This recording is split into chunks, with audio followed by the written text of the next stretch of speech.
Hey, how's it going? Okay, so today we got a Radio Flyer Go Kart. 24 volts, 3 speeds, and reverse. Tops out around somewhere about 9 to 10 miles an hour. It does not have any brakes, so when you let off the pedal, it just locks up the rear wheels, which in this model does a little bit of drifting. In my opinion, it's actually pretty beneficial because it teaches them a lot about the counter steering and the car control part of it.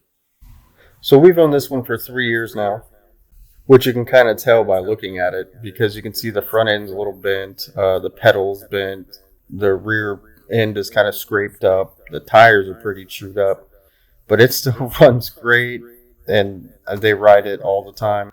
So there's only been about 2 issues with this one.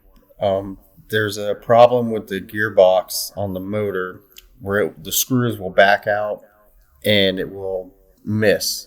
So you'll get a grinding noise and one of the wheels not turning, and that's what it is. And maybe I'll do a video on how to fix that. It's pretty simple. There's just a lot of screws to take out. Now, the other problem that I've had is the charger port where you would plug it in. Something shorts out inside of it, and I couldn't find a replacement. So I actually took it apart and straightened it up and cleaned it out, and it worked fine. So like I said, it does have 3 gears and reverse. The seat is also adjustable. You can bring it forward and backwards with 2 easy screws on the bottom. It's got a seat belt, which I make them use. I'm probably going to order 2 more because we're going to build a dirt track for them to run on with them. So overall, it's a great kart, especially for beginners, easy to use, easy maintenance. So here's some clips of my 3-year-old driving it so you can check it out for yourself.